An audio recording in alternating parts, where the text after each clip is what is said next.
Arabic translation of Mizan. Recently, the Gandhi Center of Islamic Learning, USA, initiated the translation of Javed Ahmed Ghamdi's works into Arabic to introduce his thoughts to the Arab world.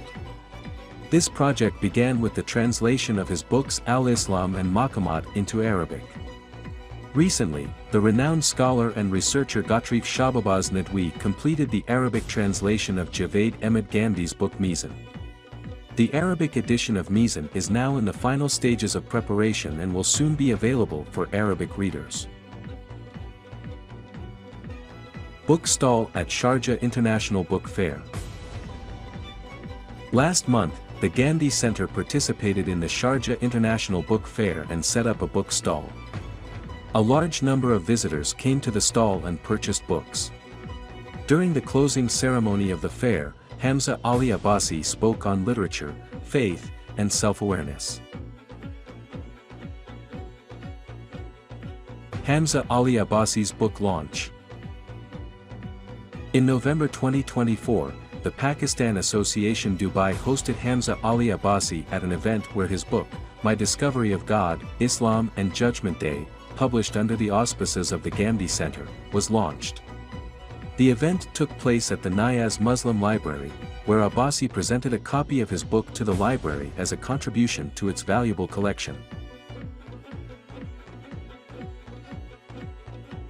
Hadith, explanation of Quran and Sunnah or an edition.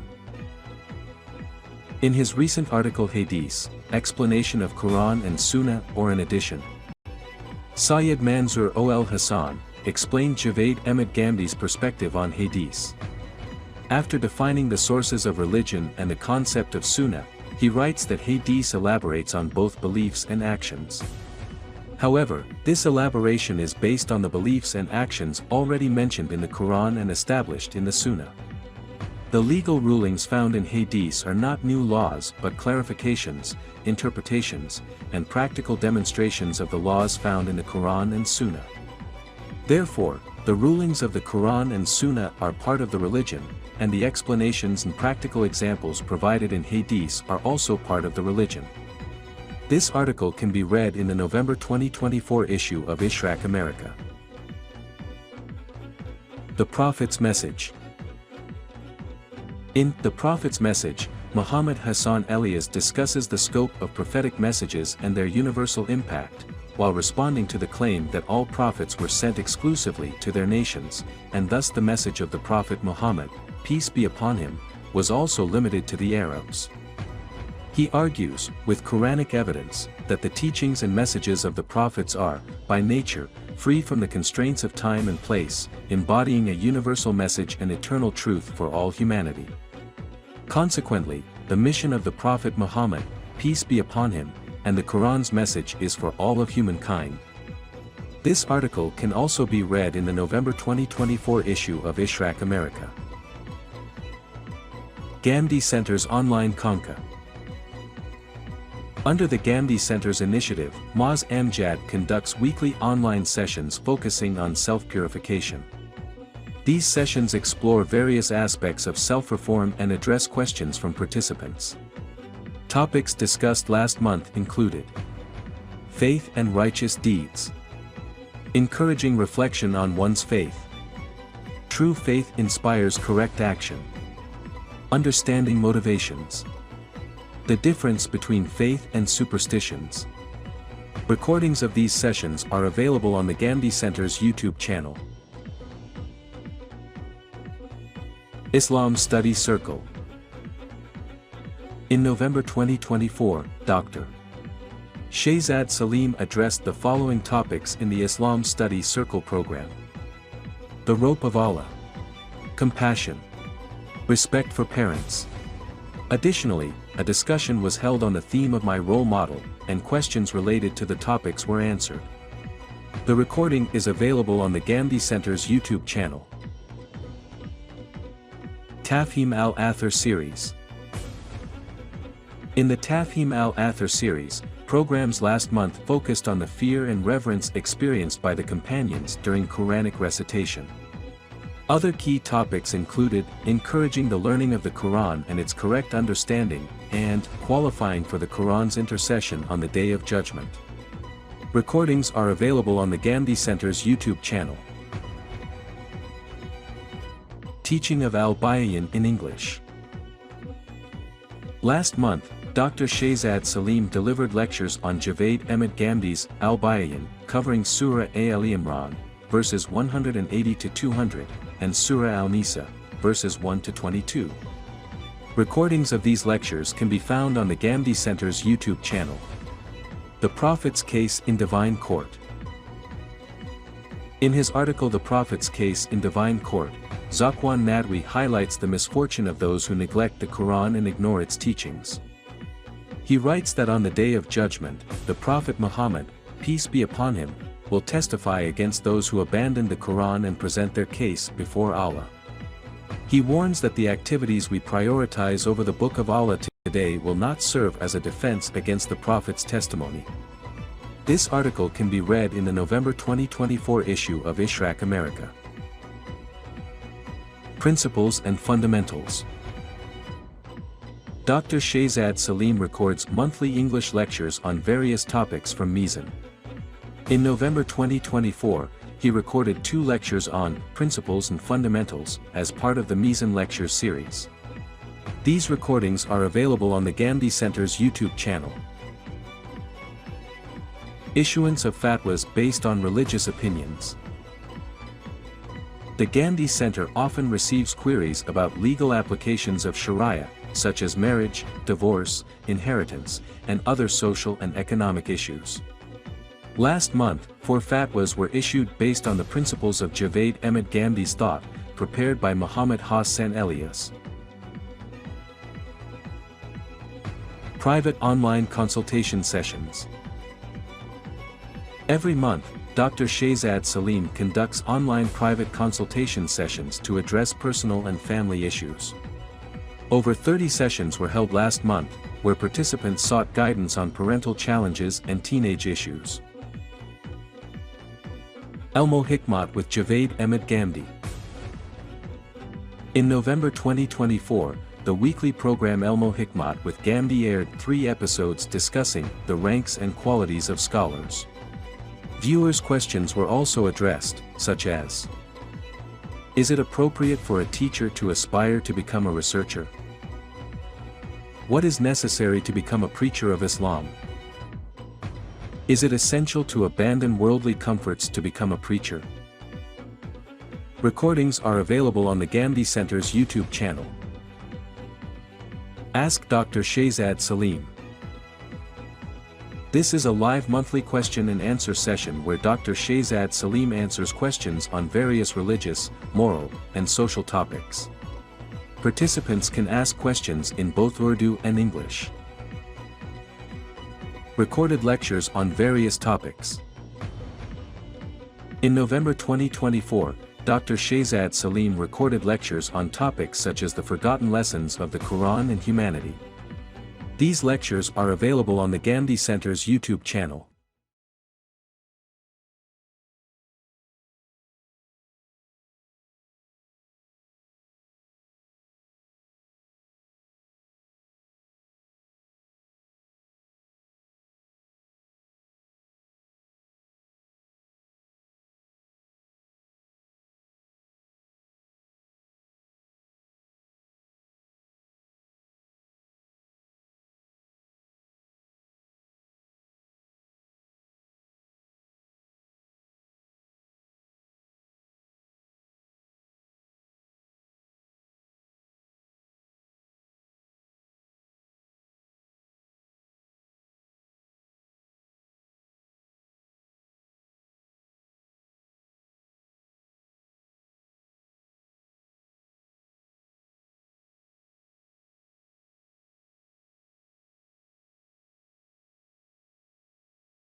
الحمد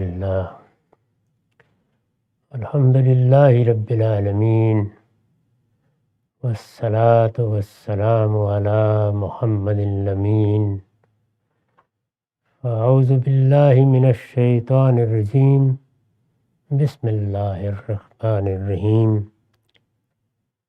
خواتین و حضرات، ہم سورہ مریم کی آیت 62 سے درس کی ابتدا کر رہے ہیں۔ یہ اسی سلسلے کی آخری آیات ہیں جس میں یہ بتایا گیا تھا کہ وہ لوگ جو پیغمبروں کے مقابل میں کھڑے ہوئے ہیں ان کا انجام کیا ہوگا، اور پھر وضاحت کر دی تھی کہ ان کے لیے اب بھی موقع ہے، وہ پلٹ آئیں، رجوع کر لیں، ایمان پر قائم ہو جائیں اور اچھا عمل کریں۔ اس کے بعد بشارت دی تھی کہ یہی لوگ ہیں جو جنت میں داخل ہوں گے، اور ان کی ذرہ برابر بھی وہاں حق تلفی نہیں ہوگی، یعنی جو حق ان کا ہے، جس کا استحقاق انہوں نے ایمان اور عمل صالح سے پیدا کر لیا ہے، وہ انہیں مل جائے گا۔ اور پھر یہ بتایا تھا کہ یہ ہمیشہ رہنے والے باغ ہیں، اس کا وعدہ خدائے رحمان نے کر رکھا ہے، اس کا وعدہ ہر حال میں پورا ہو کر رہے گا۔ اب یہ اسی ذیل میں فرمایا کہ لا یسمعون فیہا لغوا الا سلاما، وہ اس میں کوئی بیہودہ بات نہ سنیں گے۔ یعنی انسان کو دنیا میں جو تکلیفیں اور مصیبتیں پیش آتی ہیں، ناگواری کی جس صورتحال سے دوچار ہونا پڑتا ہے، اس کے 10 پہلو ہیں۔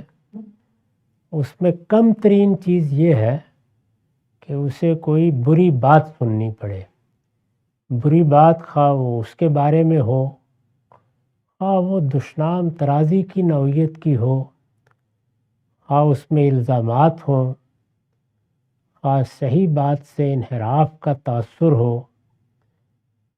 اس طرح کی سب چیزیں انسان کے لیے تکلیف کا باعث بنتی ہیں، یعنی تکلیف ذہنی بھی ہوتی ہے، جسمانی بھی ہوتی ہے، نفسیاتی بھی ہوتی ہے۔ فرمایا کہ جنت یا اللہ تعالیٰ کے بنائے ہوئے وہ باغ، وہ ہمیشہ رہنے والے باغ ایسی فضا پیدا کریں گے کہ اس میں وہ کبھی کوئی بیہودہ بات نہ سنیں گے، لغویات سے پاک۔ الا سلامہ، ان کے لیے وہاں سلام ہی سلام ہو، یعنی دائیں بائیں اٹھتے بیٹھتے ان کے لیے تحیت اور سلام کی فضا ہوگی، ان کے لیے دعا اور سلامتی کی بشارتیں ہوں گی۔ وہ اس طرح کی فضا میں، اس طرح کے باغات میں بھیج دیے جائیں گے۔ یہ اصل میں ایک تصویر ہے کہ ایک باغ ہے، وہ کسی بادشاہ نے لگوایا ہے، اس کی سیرگاہ ہے، وہاں اس کا جانا آنا رہتا ہے، دائیں بائیں اسی کے خدام باغ کی بھی دیکھ بھال کر رہے ہیں، اور وہاں کا ماحول بھی انہی سے وجود پذیر ہوا ہے۔ اس میں وہ اگر سیر کے لیے جائے گا تو جو اس کے خدام کی طرف سے سلام و تحیت کی فضا ہوگی، اس کو بیان کیا ہے چند لفظوں میں۔ لا یسمعون فیہا لغوا الا سلاما، اس میں کوئی بیہودہ بات نہ سنیں گے، سنیں گے تو سلام ہی سلام سنیں گے، تحیت ہی تحیت سنیں گے۔ میں نے لکھا ہے کہ یعنی ایک دوسرے کی طرف سے بھی اور خدا کے فرشتوں کی طرف سے بھی جو ان کی فیروز مندی پر وہ کامیاب ہو گئے، ان کی فیروز مندی پر ہر جگہ ان کا خیر مقدم سلام و تحیت سے کریں۔ جنت کا نظم ظاہر ہے فرشتوں ہی کے پاس ہوگا۔ وہ جب یہ دیکھیں گے کہ یہ وہ لوگ ہیں جن کو اللہ تعالیٰ نے ارادہ و اختیار دیا، ارادہ و اختیار پانے کے باوجود انہوں نے اپنی عقل کو اپنی شہوات پر قابو پائے رکھنے کی اجازت دی، عقل کے فیصلوں کو قبول کیا، انبیاء علیہم السلام کی ہدایت پہنچی تو اس سے انحراف نہیں کیا، یہ کامیاب ہو کر آئے۔ تو یہ وہ فائز المرام لوگ ہیں جنہوں نے اللہ تعالیٰ کی برپا کردہ ایک بڑی آزمائش، بڑے ابتلا میں کامیابی حاصل کی ہے۔ اس پر ان کو سلام اور تحیّت کا تحفہ ملے گا۔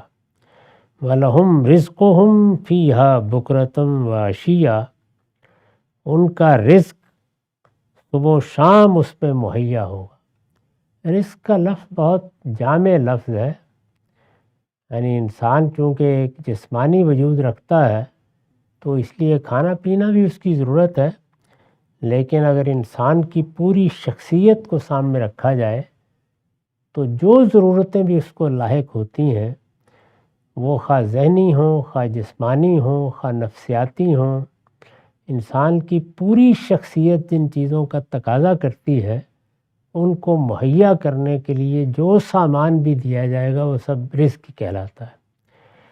میں نے اس کی وضاحت کی ہے کہ آیت میں رزق کا لفظ استعمال ہوا ہے، استاد امام کے الفاظ میں یہ انوار و برکات الہی اور نفحات روح و ریحان کو بھی شامل ہے، یعنی ظاہر ہے کھانے کی پینے کی چیزیں، جو جنت کی نعمت ہے، انسان کی جو ضرورتیں ہیں وہ تو وافر مقدار میں موجود ہی ہوں گی اور جو وہ چاہیں گا انہیں ملے گا، لیکن اس کے ساتھ اللہ تعالیٰ کے انوار، اللہ تعالیٰ کی برکات، ملائے اعلیٰ کی فضا اور دائیں بائیں سے ایک روح و ریحان کی کیفیت ہے جس کو ان کے لیے اللہ رزق بنا دے گا۔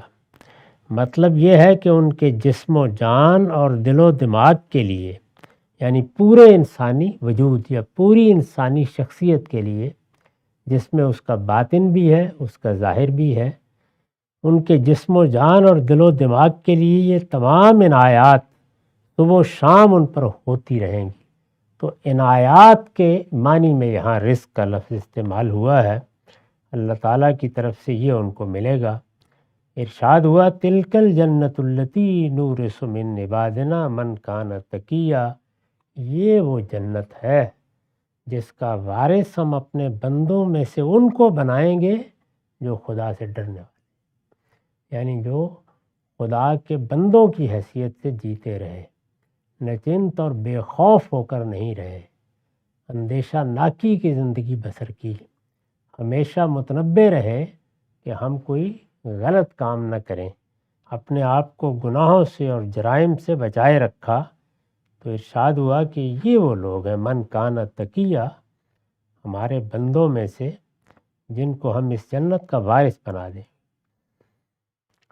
اس کی وضاحت میں نے لکھا ہے، یہ آخر میں مخاطبین پر واضح کر دیا ہے کہ تم اپنے ذوم میں جو چاہو سمجھتے رہو، مگر خدا کا فیصلہ یہی ہے کہ اس کی جنت پر مدعی اور بلحوث کا حق نہیں ہے۔ یعنی انسان یہ خیال کرے کہ میں بڑی چیز ہوں اور پھر اپنے متکبرانہ احساسات میں دنیا میں جو پایا ہے اسی کی توقع آخرت میں بھی رکھے، جیسے کہ بہت سی جگہوں پر قرآن مجید میں مشرکین عرب کے بڑے لوگوں کا یہ قول نقل ہوا ہے کہ تم ہمیں کیا جنت کی اور دوزخ کی باتیں سناتے ہو، اول تو اس کے ہونے کا کوئی امکان نہیں ہے، لیکن ایسا ہوا بھی تو اگر یہاں پروردگار ہمارے اوپر یہ عنایتیں کر رہا ہے، اس نے ہمیں یہ ساری نعمتیں دی ہیں، تو یہاں ہمارے انتخاب کی وجہ اگر تمہیں معلوم ہے کہ کیا ہے تو وہاں کے بارے میں ہمیں کیوں ڈراتے ہو؟ جو یہاں ہے وہی وہاں بھی نمودار ہو جائے گی۔ اگر تمہیں یہاں دولت نہیں ملی، تمہیں یہاں اقتدار نہیں ملا، تمہیں یہاں حسن و جمال نہیں ملا، تم جہاں بعض نعمتوں سے محروم ہوئے ہو، تو یہاں کیا سبب ہے؟ یعنی کوئی نیکی کرنے کا نتیجہ تھا، جیسے یہاں ملا ہے ویسے وہاں بھی ہمیں مل جائے گا۔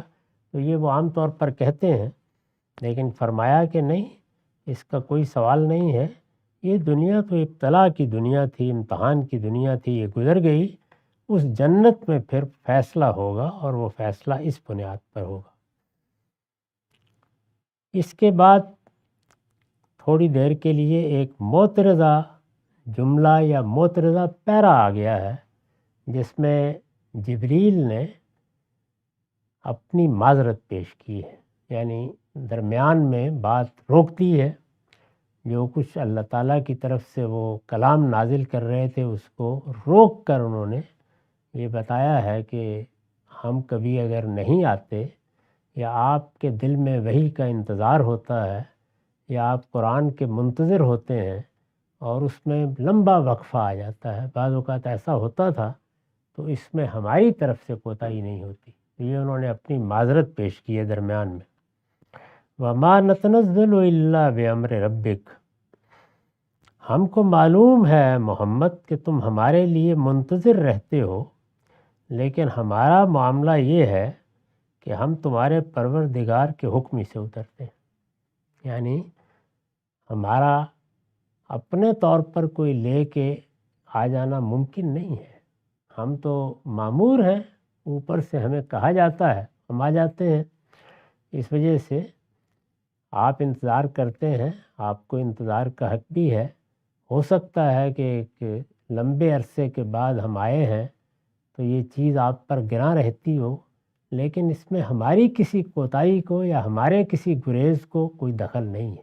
تو یہ انہوں نے درمیان میں معذرت پیش کی۔ یہ صاف معلوم ہوتا ہے کہ جب یہ سورہ وہ لے کے نازل ہو رہے ہیں تو اس میں شاید وقفہ پڑا ہوگا، رسالت مآب کے چہرے پر یا آپ کے دل میں یہ چیز ہوگی، اس کا کچھ اظہار بھی ہو سکتا ہوا ہو، تو انہوں نے بات کو درمیان میں روکا اور معذرت پیش کی۔ ہمارے پروردگار کے حکم سے اترتے ہیں۔ لہو ما بین ایدینا وما خلفنا وما بین ذالک، ہمارے آگے اور پیچھے جو کچھ ہے سب اسی کے اختیار میں ہے، اور وہ بھی جو اس کے درمیان ہے۔ یعنی ہمارا معاملہ یہ ہے کہ جس طرح کی آزادی اور جیسا اختیار تم لوگوں کو دیا گیا ہے وہ ہمیں میسر نہیں ہے۔ ہمیں تو دائیں بائیں ہر طرف سے اللہ تعالیٰ کے احکام کی پیروی کی ہدایت ہوتی ہے، اور اس سے سر منہ انحراف کرنے کی ہم جسارت نہیں کر سکتے۔ انہوں نے گویا یہ بتایا کہ ہمارا معاملہ اس آزادی کا یا اس خود مختاری کا نہیں ہے جو تم دنیا میں اس وقت حاصل کیے ہوئے ہو۔ ہماری نوعیت بالکل الگ ہے۔ ظاہر ہے کہ فرشتوں کے بارے میں قرآن مجید نے بھی دوسری جگہ واضح کیا ہے کہ وہ اللہ تعالیٰ نے جو حکم ان کو دے دیا ہے بس اس کے دائرے میں خدمات انجام دیتے ہیں۔ انسان کو جس طرح اللہ تعالیٰ نے 60 70 80 یا اس سے کم یا زیادہ برسوں کی مہلت دے رکھی ہوتی ہے کہ اس میں تم اپنی آزادی سے فیصلے کرو، ایک بڑے دائرے میں تمہیں مختار ہو، تمہارا ہی کام ہے کہ تم کوئی رائے قائم کرتے ہو، یہ آزادی ان کو حاصل نہیں ہے۔ تو اس سے انہوں نے گویا یہ بتایا کہ آپ اپنے اوپر قیاس نہ کیجئے کہ ہمیں کوئی چیز دی گئی ہوگی اور ہم نے سوچا ہوگا کہ اچھا ہے چند دن بعد پہنچا دیں گے۔ نہیں، نہ ہماری طرف سے کوئی کوتاہی ہونے کا امکان ہے اور نہ ہم خود کوئی فیصلہ کر سکتے ہیں۔ تو یہ انہوں نے وضاحت کی معافی ہے۔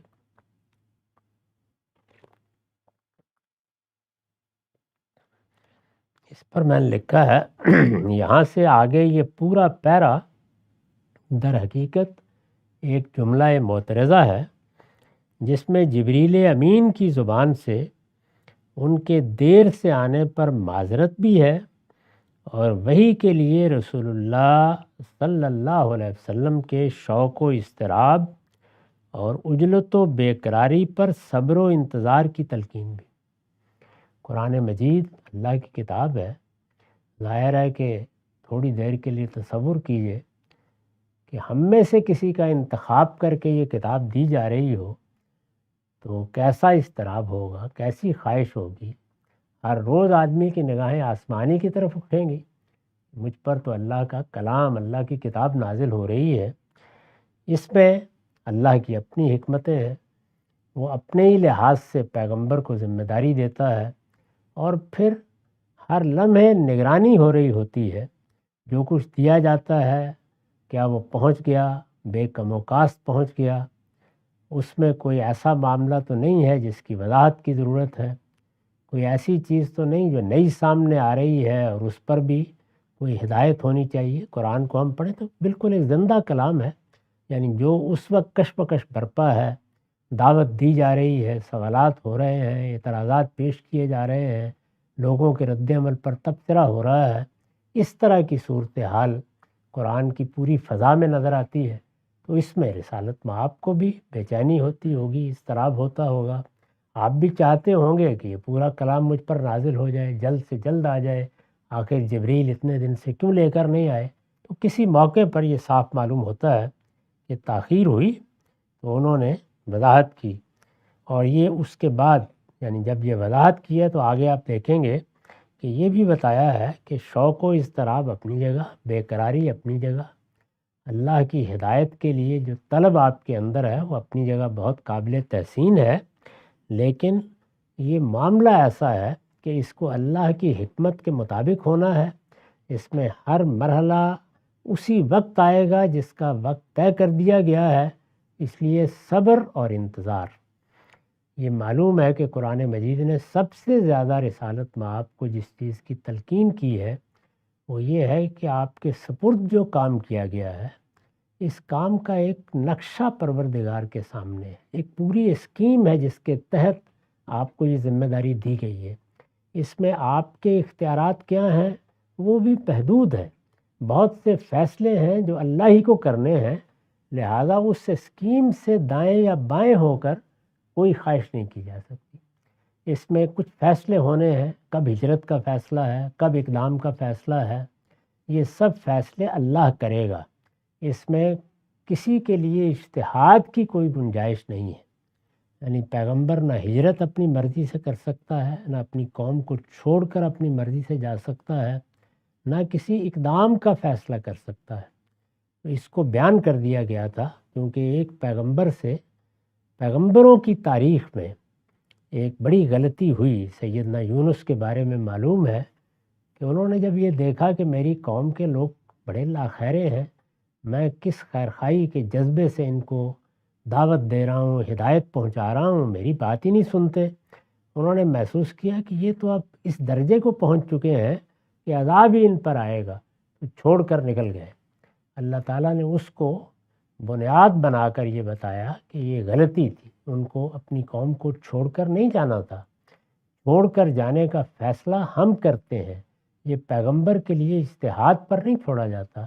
چنانچہ رسول اللہ صلی اللہ علیہ وسلم کو کئی مقامات پر یہ نصیحت کی گئی، جس کا ایک بڑا نمونہ سورہ قلم میں ہے، جس میں یہ کہا گیا کہ وَلَا تَكُنْ كَصَاحِبِ الْحُوتِ، وہ مچھلی والے کی طرح کہیں جلد بازی میں مبتلا نہ ہو جانا، بلکہ صبر کے ساتھ ہمارے فیصلے کا انتظار کر۔ تو یہ صبر کے ساتھ فیصلے کا انتظار کرنا اجتماعی جد و جہد میں یہ ویسے بھی بڑی قیمتی ہدایت ہے، یعنی کون سا کام کس وقت کرنا ہے۔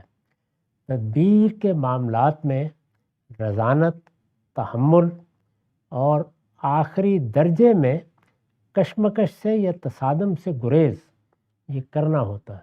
چنانچہ پیغمبر نے ہمارے سامنے اسی کا بہت عمدہ نمونہ پیش کیا ہے، یعنی اللہ تعالیٰ نے جب جب رہنمائی فرمائی ہے تو معلوم ہوا کتنا آگے بڑھیں گے، کہاں آگے بڑھ کے کوئی اقدام کرنے کا وقت آ گیا ہے، کہاں ابھی صرف مظلومانہ جد و جہدی کا دور ہے۔ تو ان تمام مراحل کا لحاظ کر کے پیغمبر اپنی دعوت پیش کرتے ہیں، کیونکہ جب اللہ تعالیٰ رسول کی حیثیت سے کسی نبی کو بھیج دیتے ہیں تو پھر فیصلے ہونے ہوتے ہیں، فیصلوں تک نوبت کس طرح پہنچے گی اس کا ایک طریقہ طے کر دیا گیا ہے، اس طریقے کی خلاف ورزی نہیں کی جا سکتی، تو یہ ان کو بتایا گیا۔ یہ معلوم ہے کہ اپنی قوم پر اتمام حجت آپ کا فریضہ منصبی تھا، یعنی پیغمبر کی اصل ذمہ داری کیا ہے، اس میں جو جنوبی نتائج نکلے، جیسے حکومت قائم ہو گئی، سلطنت قائم ہو گئی، وہ پیغمبر کا فریضہ منصبی نہیں ہے، وہ اس کے نتائج، یعنی جو ذمہ داری دی گئی ہے اس کے نتائج مختلف صورتوں میں نکلتے رہتے ہیں۔ بعض پیغمبروں کے معاملے میں وہ اس طرح نکلے ہیں کہ ان کی قوم کے لیے عذاب کا فیصلہ ہو گیا، وہ گئے کسی بستی میں کچھ حرام کیا اور اس کے بعد اللہ نے ان کو اپنے پاس بلا لیا۔ تو اس کے لیے جو اللہ کے طریقے ہیں انہی کی رعایت سے یہ سب کام ہوتے ہیں۔ فریضہ منصبی کیا ہے؟ اپنی قوم پر اتمام حجت کر دینا، یعنی اللہ کی حجت پوری کر دی جائے۔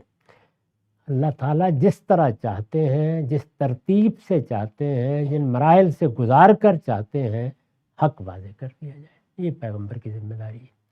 پیغمبر کے بعد جو علماء اللہ کے دین کی دعوت کا کام سنبھالیں، انہیں سب فیصلے اپنے اجتہاد سے کرنے ہوتے ہیں، اس لیے کہ وحی کا دروازہ بند ہو گیا۔ لیکن ان کو بھی یہ سمجھنا چاہیے کہ ان کی اصل ذمہ داری کیا ہے، وہ یہی اتمام حجت ہے۔ یعنی اتمام حجت پیغمبر کی صورت میں ہو جاتا ہے، اللہ کا فیصلہ آ جاتا ہے، باقی لوگ اس کی صحیح کرتے رہتے ہیں، اس کی جدوجہد کرتے رہتے ہیں۔ وہ کس پر ہوا، کس پر نہیں ہوا، اس کا فیصلہ اللہ تعالیٰ قیامت میں کریں گے۔ ذمہ داری سب کی یہی ہے، یعنی اللہ کی حجت کو پورا کر دینا، حق کو واضح کر دینا، اس کو بے کم و کاس دوسروں تک پہنچا دینا۔ اس طرح کی غیر معمولی ذمہ داری کو جلد سے جلد اور سرخروئی کے ساتھ پورا کر دینے کی خواہش ایک فطری خواہش تھی۔ یعنی میرے ذمہ ایک کام لگایا گیا ہے، تو انسان کی حیثیت سے میں یہی چاہوں گا کہ میں جلد سے جلد یہ کام کر دوں، میں اس ذمہ داری سے فارغ ہو جاؤں۔ پھر قریش بھی بار بار تقاضا کرتے تھے کہ قرآن اگر خدا کی طرف سے نازل کیا جا رہا ہے تو ایک ہی مرتبہ پورا کیوں نہیں نازل کر دیا جاتا؟ یہ بھی قرآن مجید میں نقل ہوا ہے۔ وہ بعض موقعوں پر اصرار سے کہتے ہیں کہ یہ کیا ہے کہ ایک سورہ آ گئی، دوسری سورہ آ گئی، پھر ہمارے کسی سوال کا جواب دے دیا، جو کہنا ہے بھائی ایک ہی بار کہہ دو۔ اس کا عام طور پر تقاضا کرتے تھے۔ قرآن جیسی بے نظیر کتاب کسی شخص کو کائنات کے بادشاہ اور جہانوں کے پروردگار کی طرف سے دی جا رہی ہو اور اس کے اندر یہ خواہش پیدا ہو جائے کہ پوری کتاب اسے جلد مل جائے، تو اس پر تعجب نہ ہونا چاہیے۔ یعنی یہ وہ وجوہ ہے، یہ اسباب ہیں جن کو سامنے رکھیں تو یہ معلوم ہو جاتا ہے کہ رسول اللہ صلی اللہ علیہ وسلم کے دل میں کیوں خواہش پیدا ہوئی، کیوں اضطراب تھا آپ کو کہ یہ وقفہ نہیں ہونا چاہیے، قرآن نازل ہو رہا ہے تو یہ مجھے ملتا رہے۔ آپ کے قلب کو، یعنی رسول اللہ صلی اللہ علیہ وسلم کے قلب کو، دل کو تمام قوت، روح کو زندگی، عقل کو رہنمائی اور ارادے کو ثبات و استحکام قرآن ہی سے حاصل ہوتا۔ یہ تو خدا کے پیغمبر کا معاملہ ہے۔ اگر کوئی شخص دنیا کو خدا کی دعوت دینے کا کام اس وقت بھی کرے گا تو سب سے زیادہ مراجعت قرآن ہی کی کرنی چاہیے، وہی سہارا بنتا ہے۔ جو الجھنیں پیدا ہوتی ہیں ان کو قرآن ہی دور کرتا ہے۔ اور جن جگہوں پر آدمی بعض اوقات گرد و پیش کے ماحول سے، گرد و پیش کے حالات سے، مقابل میں آنے والے فلسفوں سے، علوم سے اضطراب محسوس کرتا ہے، وہاں قرآن ہی کی مراجعت کر کے دیکھنا چاہیے کہ وہ اس معاملے میں کیا ہدایت دیتا ہے۔ اور یہ بالکل واضح ہے، جس آدمی نے بھی یہ تجربہ کیا وہ جانتا ہے کہ جب اپنی جد و جہد کے لیے قرآن کی طرف رجوع کیا جاتا ہے، اپنی ذمہ داریوں کو ادا کرنے کے لیے قرآن سے ہدایت طلب کی جاتی ہے، وہ کبھی مایوس نہیں کرتا۔ آپ دیکھتے ہیں کہ وہی آیات، وہی مضامین، وہی مفاہیم جو عام حالات میں اس طرح متوجہ نہیں کر رہے تھے، انہوں نے نئے نئے عجائب اور نئے نئے پہلوؤں کے ساتھ متوجہ کرنا شروع کر دیا ہے۔ تو قرآن مجید اس لحاظ سے ایک معجز کتاب ہے۔ چنانچہ آپ کو بھی یہ ساری قوت قرآن ہی سے حاصل ہوتی تھی۔ یہ چیز بھی اس کو جلد پا لینے کے لیے شوق و اضطراب کا باعث بن جاتی تھی۔ ان آیتوں میں اسی بے قراری اور عجلت پر، یعنی یہ جو ایک خواہش پیدا ہو گئی کہ جلد مجھے مل جائے، یا بے قرار ہوئے، اس پر صبر و انتظار کی تلقین کی گئی ہے، جس کا اظہار آپ کی طرف سے بعض ایسے موقعوں پر ہوا ہوگا جب وحی کے آنے میں کچھ زیادہ وقفہ ہو گیا۔ یہ اس موقع پر بھی ہو سکتا ہوا ہو اور بعض دوسرے مواقع پر بھی ہوا ہو۔ چنانچہ جبریل امین نے فوراً اپنی معذرت پیش کی اور ان سارے پہلوؤں کو سامنے رکھ کر پھر کچھ تلقین و نصیحت بھی کی ہے۔ ہمارے آگے اور پیچھے جو کچھ ہے سب اسی کے اختیار میں ہے، اور وہ بھی جو اس کے درمیان ہے، یعنی آگے پیچھے درمیان میں دائیں بائیں کوئی چیز ایسی نہیں ہے جس میں ہمیں اختیار دیا گیا ہو۔ تم لوگوں کے لیے تو ہر طرف اختیار موجود ہے، تم تو اللہ کی نافرمانی بھی کر لیتے ہو، لیکن ہمارے لیے یہ ممکن نہیں ہے، ہم اپنی طرف سے کوئی فیصلہ نہیں کر سکتے۔ پھر ذرا تسلی دی انہوں نے کہا کہ ما کان ربک نسیا، رب السماوات والارض وما بینہما فاعبدہ واستبر لعبادتہ هل تعلم له سمیہ۔ تم مطمئن رہو، یعنی اے پیغمبر مطمئن رہو، تمہارا پروردگار کسی چیز کو بھولنے والا نہیں ہے، یعنی ایسا نہیں ہے کہ وہ قرآن نازل کر رہا تھا، ایک ذمہ داری تمہیں دی گئی تھی اور کہیں فراموش کر کے بیٹھ گیا ہے۔ تمہارا پروردگار کسی چیز کو بھولنے والا نہیں ہے، وہ زمین اور آسمانوں اور ان کے درمیان کی ہر چیز کا مالک ہے، یعنی کوئی چیز اس کی گرفت سے باہر نہیں، کوئی چیز اس کی قدرت سے باہر نہیں ہے، وہ ہر چیز کا علم رکھتا ہے، اس کو کبھی کوئی نسیان لاحق نہیں ہوتا، اس کو نہ اونگ آتی ہے نہ نیند آتی ہے، نہ وہ جس ذمہ داری کو کسی کے سپرد کرتا ہے اس سے کبھی غافل ہوتا ہے۔ تو اطمینان رکھیے، وہ ہر چیز کا مالک ہے، آپ کی نگاہ کس چیز پر ہونی چاہیے؟ تو فرمایا کہ سو اسی کی بندگی کرو اور اس کی بندگی پر جمے رہو، یعنی یہ کرنا چاہیے آپ کو، آپ بندے ہیں، بندے کی حیثیت سے آپ کا کام یہ ہے کہ جتنی ذمہ داری دی جائے اسے پورا کریں، جب جب کوئی بات سامنے آئے اس کے تقاضوں کو ملحوظ رکھیں، اور یہ بات اس پروردگار پر چھوڑ دیں، وہ کہیں بھول نہیں گیا ہے کہ میں نے پیغمبر تو بنا دیا، اب اس کے بعد دیکھ لیں گے کوئی 10 دن کے بعد۔ وہ جانتا ہے کہ آپ کو کیا کام کرنا ہے، جانتا ہے کہ کیا رد عمل ہو رہے ہیں، اس وقت جو کچھ آپ کو پیش آ رہا ہے ایسا نہیں ہے کہ وہ آپ بتائیں گے تو اس کے علم میں آئے گا، وہ سب اس کے علم میں ہے۔ تو اس لیے اطمینان رکھیں، آپ کا کام بندگی کرنا ہے اور بندگی پر جمے رہنا ہے۔ هل تعلم له سمیہ، کیا تمہارے علم میں اس جیسا کوئی اور بھی ہے؟ یعنی کیا پروردگار کے سوا کوئی اور تصور قائم کر رہے ہو؟ جو تمہارا پروردگار ہے وہ تو ایسا ہے، جب وہ ایسا ہے تو پھر اس کے کسی فیصلے کے بارے میں، خواہ وہ تاخیر کا فیصلہ ہے یا عجلت کا ہے، کوئی تردد تمہارے دل و دماغ میں نہیں آنا چاہیے۔ یہ جبریل امین نے نصیحت کی اور یہ کہا کہ یہ سب جو کچھ ہم کر رہے ہیں یہ پروردگار کے بتائے ہوئے قاعدے کے مطابق کر رہے ہیں، جب ہمیں کہا جاتا ہے ہم لے کر آ جاتے ہیں، جو حکم دیا جاتا ہے ہم اس کی پیروی کرتے ہیں، بس۔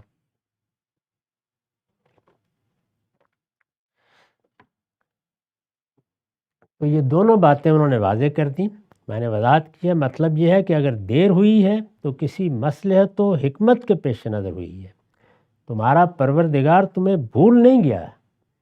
اور یہ جو آخر میں نصیحت کی ہے اس میں اصل الفاظ ہیں وَاسْتَبِرْ لِعِبَادَتِهِ، ان میں لفظ عبادت اپنے وسیع مفہوم میں استعمال ہوا۔ یہ کہا نا کہ اللہ کی بندگی پر، اللہ کی عبادت پر جمے رہو، یعنی عبادت اور اطاعت دونوں کو یہ لفظ شامل ہے۔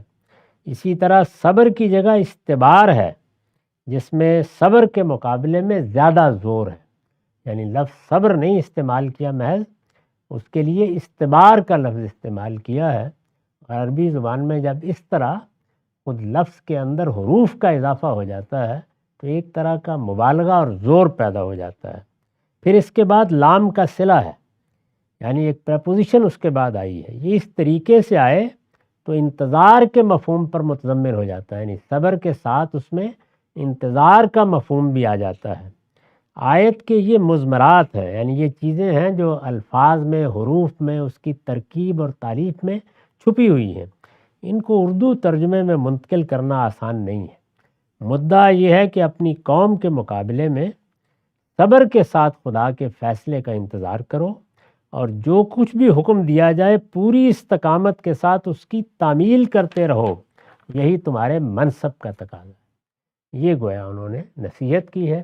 اس میں اسباب کیا ہوئے، کیا پہلو ہیں، ان کی استاد امام نے وضاحت کی ہے، اس کا ہم اگلی نشست میں مطالعہ کریں گے۔ اقول قولی ھذا واستغفر اللہ لی ولکم ولسائر المسلمین۔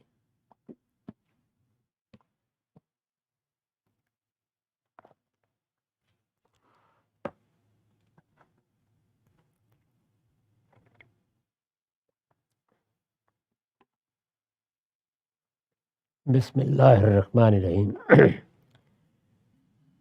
وعن عمر بن الخطاب رضی اللہ عنہ انہ کتب الی عمالہ ان اہم امورکم عندی الصلاۃ من حفظها وحافظ علیہا حفظ دینہ ومن ضیعها فہو لما سواها اذیہ۔ ثم کتب ان صلوا الظہر ان کان الفی ذراع الی ان یکون ظل احدکم مثلہ والعصر والشمس مرتفعۃ بیضاء نقیہ قدر ما یسیر الراکب فرسخین او ثلاثہ قبل مغیب الشمس والمغرب اذا غابت الشمس والعشاء اذا غاب الشفق الی ثلث اللیل فمن نام فلا نامت عینہ فمن نام فلا نامت عینہ فمن نام فلا نامت عینہ والصبح والنجوم بادیۃ مشتبکہ۔ یہ معطا کی روایت ہے، یہاں اس کا رقم 585 ہے۔ عمر بن خطاب رضی اللہ عنہ کے بارے میں بیان کیا گیا ہے کہ انہوں نے ایک موقع پر اپنے عمال کو، یعنی جو مختلف علاقوں میں آج کل کی اصطلاح مستعار لیں تو گورنر لگائے گئے تھے، یہ نظام تھا خلفائے راشدین کا۔ اس میں مسلمانوں نے اپنے خلیفہ کا انتخاب کر لیا۔ اس کے بعد سلطنت میں جو مختلف صوبے تھے یا ریاستیں بن جاتی تھیں، یہ اس وقت کی اصطلاح ہے، اس سے کچھ تصور کیا جا سکتا ہے۔ ان کی ذمہ داری جن لوگوں کو دی جاتی تھی وہ گورنر یا عامل کہلاتے تھے۔ تو انہوں نے اپنے عمال کو ایک خط لکھا۔ اس خط میں انہوں نے یہ لکھا کہ ہمیشہ پیش نظر رکھنا، سب سے اہم چیز تمہارے ہاں نماز ہونی چاہیے۔ یعنی جب تم سلطنت کے امور انجام دیتے ہو تو وہ تو تمہاری ذمہ داری ہے، لیکن خود نماز کی حفاظت کرنا، نماز سے متعلق جو ضروری ہدایات ہیں ان پر عمل پیرا رہنا، اور نماز تمہارے اوقات اور تمہارے معاملات کا احاطہ کیے رہے، جیسے کہ وہ 5 وقت فرض کی گئی ہے، تو اس کا خیال رکھنا۔ انہوں نے مزید لکھا تھا کہ جس نے نماز کی حفاظت کی اور وہ پوری طرح نگران رہا کہ اس کے ارکان میں، اس کے آداب میں، اس کے اوقات میں کوئی خرابی نہ ہو، اس نے اپنے دین کی حفاظت کی۔ اور جس نے نماز کو ضائع کر دیا پھر اس کے بعد وہ باقی چیزوں کو بھی ضائع کر بیٹھے گا، زیادہ امکان یہی ہے۔ اس کے بعد انہوں نے نماز کے بارے میں کچھ اوقات کی پابندی کی طرف توجہ دلائی اور اوقات بھی بیان کیے۔ یہ صاف معلوم ہوتا ہے کہ اس طرح کی اصطلاحات بعض اوقات ملتی تھیں کہ کسی عامل نے اپنے ہاں نماز کی امامت میں تاخیر کی ہے، لوگ انتظار کرتے رہے، اس طرح کی بعض اوقات شکایات مل جاتی تھیں۔ صاف معلوم ہوتا ہے کہ ایسے ہی کسی موقع پر خاص طور پہ انہوں نے اوقات کی طرف بھی توجہ دلائی ہے کہ ان کا لحاظ رکھنا چاہیے۔ ہم اگر تاریخ پڑھیں تو معلوم ہوتا ہے کہ اس طرح کی کوتاہی، کسی کام میں مصروف رہے، کوئی اس طرح کا معاملہ آ گیا تو چونکہ جو عامل ہے، گورنر ہے، اسی کو نماز پڑھانی ہے آگے، لوگ بیٹھے ہوئے انتظار کر رہے ہوتے تھے، اس میں کوئی کوتاہی ان کے علم میں آئی ہوگی، تو انہوں نے اس موقع پر یہ نصیحت بھی کی اور اس کے ساتھ لکھ بھیجا کہ دیکھو ظہر کی نماز ایک ہاتھ سایہ جب ہوتا ہے تو اس وقت پڑھ لینی چاہیے۔ یعنی یہاں اب اوقات بیان کرنا پیش نظر نہیں ہے، بلکہ یہ کہ بیجا تاخیر نہیں ہونی چاہیے۔ تم لوگوں کو نماز کا اہتمام کرنا ہے یا مسجد میں جا کے امامت کرانی ہے۔ میں عرض کر چکا ہوں کہ اس زمانے میں اس کا کوئی تصور نہیں تھا۔ چھوٹی بستیوں میں لوگوں کو عام طور پر کہہ دیا جاتا تھا کہ وہ اپنے اپنے ائمہ مقرر کر لیں، اور ان کی بھی منظوری ہی دیتی تھی ریاست، وہ نماز کی امامت کرا سکتے ہیں۔ لیکن یہ کہ مرکزی مسجد میں یا جامع مسجد میں یا جو عام طریقہ تھا اس میں کہ جہاں کہیں بھی قصر عمارت بنایا جاتا تھا یا عمارت کے لیے کوئی دفاتر بنائے جاتے تھے، یہاں عمال رہتے تھے، تو مسجد کے قریب ہی ہوتا تھا وہ، تو وہاں وہ نماز پڑھاتے تھے جا کے۔ تو انہوں نے کہا کہ ظہر کی نماز بس ایک ہاتھ سائے تک پڑھ لینی چاہیے، زیادہ سے زیادہ جو تاخیر ہے وہ یہ ہے کہ الا ان یکون ظل احدکم مثلہ، کہ ایک مثل یعنی تمہارے قد کے برابر سایہ چلا جائے۔ اور عصر کی نماز میں زیادہ تاخیر نہ کیا کرو، سورج بلند ہو، ابھی اس کی سفیدی قائم ہو اور صاف شفاف نظر آ رہا ہو تو اس کو پڑھ لیا کرو، بلکہ مزید وضاحت کی، یہ بالکل صاف معلوم ہوتا ہے کہ ان کو تاخیر کی اطلاعات ملی ہیں، اس پر وہ یہ اقدام کر رہے ہیں۔ تو کہتے ہیں کہ قدرہ ما یسیر الراکب فرسخین اور ثلاثہ قبل مغیب الشمس، یعنی سورج روشن ہو، سورج بلند ہو، اس سے ایک تصویر بعض اوقات بنتی نہیں، آدمی پوچھ سکتا ہے کہ جی کتنا بلند ہو، ظہر سے کتنی دیر ہو جائے۔ تو انہوں نے پھر یہ بتایا کہ اس کا اندازہ کر لیا کرو کہ اگر تمہارے عصر پڑھا دینے کے بعد ایک سوار نکلے تو وہ جا کر واپس آ جائے مغرب کی نماز تک قبل مغیب الشمس، اور اس نے فرسخین یا ثلاثہ 2 فرسخ یا 3 فرسخ کا فاصلہ طے کیا ہو، یہ ہمارے آج کل کے حساب سے 10 سے 12 کلومیٹر کے قریب بنتا ہے، یعنی اتنا فاصلہ طے کر کے وہ مغرب سے پہلے پہلے اگر پہنچ سکتا ہے تو بس اس کا مطلب ہے کہ تم نے ٹھیک وقت پہ عصر پڑھا دی ہے۔ اور مغرب تو بہرحال فرمایا انہوں نے کہ سورج کے غروبی کے وقت پڑھنی ہے، اور عشاء جب شفق غائب ہو جائے، اور اس میں بھی یہ کہا کہ 1/3 رات تک تم تاخیر کر سکتے ہو، اس سے زیادہ نہیں ہونا چاہیے۔ وقت بے شک اس کا آدھی رات تک ہے، لیکن ایک ثلث لیل یعنی 1/3 رات تک نماز پڑھ لینی چاہیے۔ اور پھر اس کے بعد بڑی سخت نصیحت کی کہ جو آدمی پھر 1/3 رات کے بعد سو جائے اور نماز نہ پڑھے تو پھر اس کی آنکھیں نیند کی لذت سے ناآشنا رہیں، پھر اس کی آنکھیں نیند کی لذت سے ناآشنا رہیں، پھر اس کی آنکھیں نیند کی لذت سے ناآشنا رہیں۔ تو یہ گویا تنبیہ کے الفاظ ہیں جنہوں نے فرمائے۔ اور پھر یہ کہا کہ صبح کی نماز اس وقت پڑھنی ہے جب ابھی ستارے پوری طرح نظر آ رہے ہوتے ہیں، یعنی وہ بھی ذرا اچھے وقت میں پڑھنی چاہیے، بہت تاخیر اس میں بھی نہیں ہونی چاہیے۔ وعن ابن مسعود قال کان قدر صلاة رسول اللہ صلی اللہ علیہ وسلم الظہر فی الصیف 3 اقدام الی 5 اقدام وفی الشتاء 5 اقدام الی 7 اقدام۔ یہ ابو داؤد کی روایت ہے، اور اس میں رسالت مآب صلی اللہ علیہ وسلم کی نماز کے بارے میں انہوں نے یہ بتایا ہے کہ عام طور پر یہ ہوتا تھا کہ آپ نماز پڑھاتے تھے تو ظہر کی نماز میں سایہ بس کوئی 3 قدم سے 5 قدم تک ہی لمبا ہوتا تھا، اور سردیوں کے موسم میں یہ کہہ سکتے ہیں کہ 5 قدم سے لے کے 7 قدم تک ہو جاتا تھا، تو اس سے زیادہ نہیں۔ یہ تمام روایتیں اس چیز کو بیان کرنے کے لیے تھیں کہ نماز کے اوقات بے شک مقرر ہیں، ان میں ایک ابتدا ہے، ایک انتہا ہے، لیکن اس کے معنی یہ نہیں ہے کہ بے جا تاخیر کی جائے۔ نماز میں اگر تاخیر ہو تو اس سے زیادہ نہیں ہونی چاہیے۔ تو نماز پڑھنے کا اچھا وقت کون سا ہے، کس وقت میں وہ پڑھی جانی چاہیے، اس کی جماعت ہو جانی چاہیے، یہاں جن لوگوں کو ہدایت کی جا رہی ہے وہ مسلمانوں کے عمال ہیں، ان کے ائمہ ہیں، وہ لوگ ہیں جن کے پاس ان کی سیاسی ذمہ داریاں بھی ہیں، اور ظاہر ہے کہ ایک اسلامی حکومت میں ان کی امامت کی اور جمعے کے خطبے کی اور اسی طرح باقی ذمہ داریاں بھی ہوتی ہیں، ان کو توجہ دلائی ہے کہ اس میں بے جا تاخیر نہیں ہونی چاہیے۔ وآخر دعوانا 10 منٹ کا وقت۔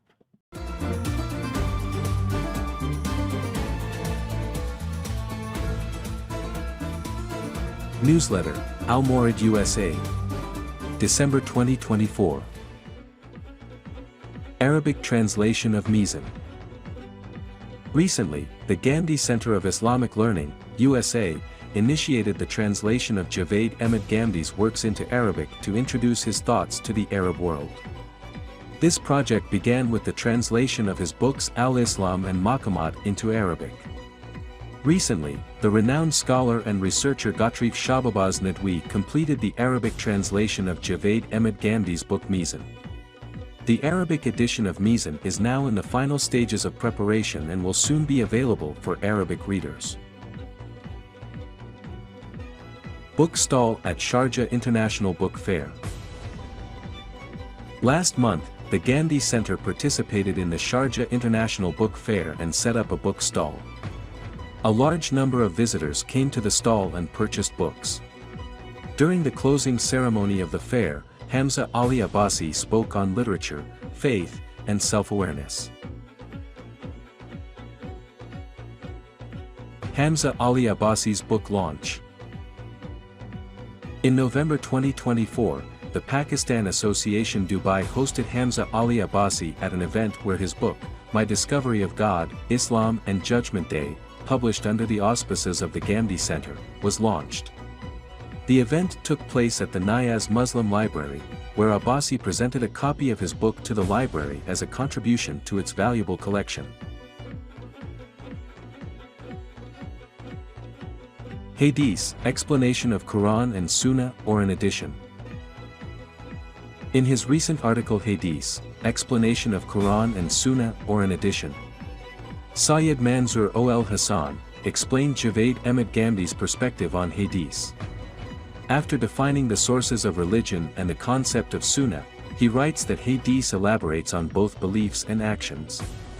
However, this elaboration is based on the beliefs and actions already mentioned in the Quran and established in the Sunnah. The legal rulings found in Hadith are not new laws but clarifications, interpretations, and practical demonstrations of the laws found in the Quran and Sunnah. Therefore, the rulings of the Quran and Sunnah are part of the religion, and the explanations and practical examples provided in Hadith are also part of the religion. This article can be read in the November 2024 issue of Ishraq America. The Prophet's Message. In The Prophet's Message, Muhammad Hassan Elias discusses the scope of prophetic messages and their universal impact, while responding to the claim that all prophets were sent exclusively to their nations, and thus the message of the Prophet Muhammad, peace be upon him, was also limited to the Arabs. He argues, with Quranic evidence, that the teachings and messages of the prophets are, by nature, free from the constraints of time and place, embodying a universal message and eternal truth for all humanity. Consequently, the mission of the Prophet Muhammad, peace be upon him, and the Quran's message is for all of humankind. This article can also be read in the November 2024 issue of Ishraq America. Ghamdi Center's online Conca. Under the Ghamdi Center's initiative, Moz Amjad conducts weekly online sessions focusing on self-purification. These sessions explore various aspects of self-reform and address questions from participants. Topics discussed last month included faith and righteous deeds, encouraging reflection on one's faith, true faith inspires correct action, understanding motivations, the difference between faith and superstitions. Recordings of these sessions are available on the Ghamdi Center's YouTube channel. Islam Study Circle. In November 2024, Dr. Shehzad Salim addressed the following topics in the Islam Study Circle program: the rope of Allah, compassion, respect for parents. Additionally, a discussion was held on the theme of my role model, and questions related to the topics were answered. The recording is available on the Ghamdi Center's YouTube channel. Tafhim al-Athar series. In the Tafhim al-Athar series, programs last month focused on the fear and reverence experienced by the companions during Quranic recitation. Other key topics included encouraging the learning of the Quran and its correct understanding, and qualifying for the Quran's intercession on the Day of Judgment. Recordings are available on the Ghamdi Center's YouTube channel. Teaching of Al-Bayan in English.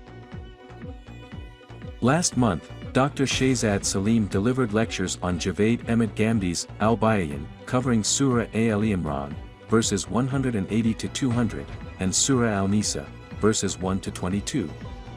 Recordings of these lectures can be found on the Ghamdi Center's YouTube channel. The Prophet's Case in Divine Court.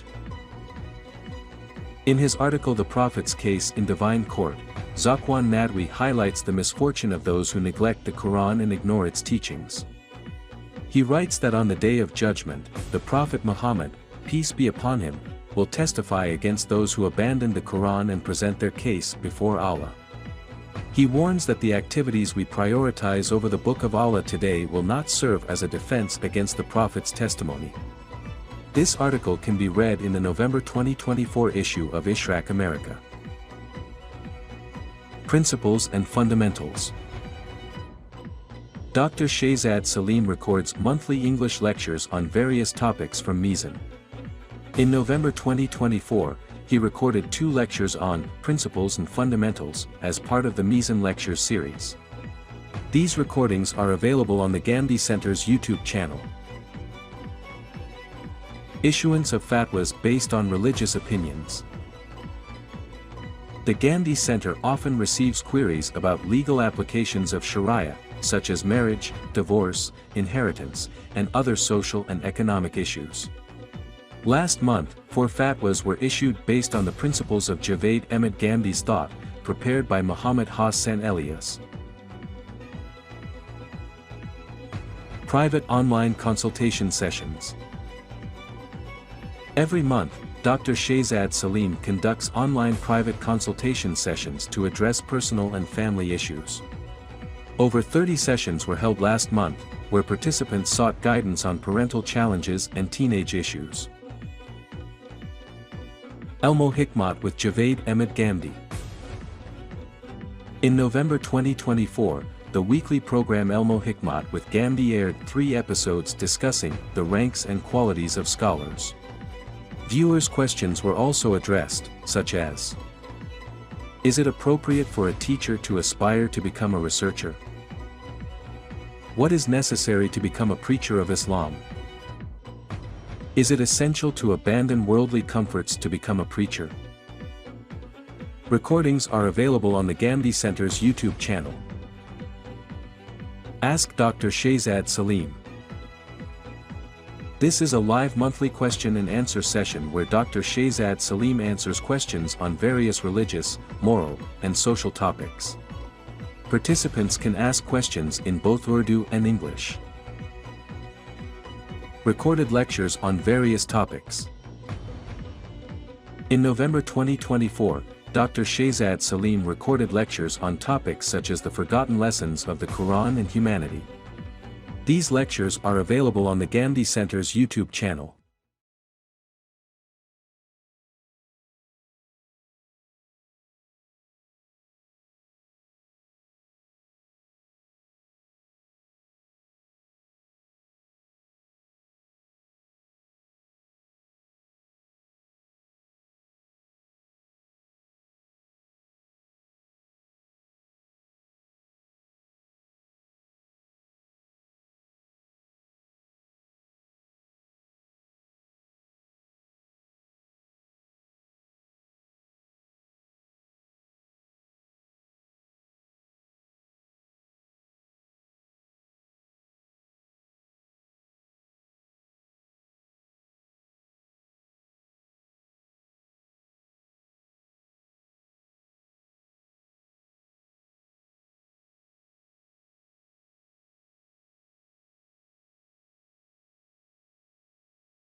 بسم اللہ الرحمن الرحیم۔ السلام علیکم۔ غامدی صاحب کے ساتھ ہفتہ وار سوال و جواب کی براہ راست نشست کو لیتے گا پھر ڈالی سمجھ کا غامدی سینٹر سے حاضر خدمت ہے۔ آغاز کرتے ہیں ہم سب شکریہ آپ کے وقت کا۔ ہم سب آج جس موضوع پر میں آپ سے استفادہ کرنا چاہتا ہوں، سوال کرنے سے پہلے ایک اقتباس آپ حضرات اور غامدی صاحب کی خدمت میں رکھتا ہوں، پھر موضوع سے متعلق پوچھتا ہوں۔ میرے سامنے علامہ سید سلیمان ندوی کا ایک اقتباس موجود ہے، 1917 میں انہوں نے لکھا۔ وہ لکھتے ہیں کہ مسلمانوں کی ترقی اور تنزلی دونوں کا ایک ہی سبب ہے، اور وہ یہ کہ ان کا فوری اور وقتی جوش۔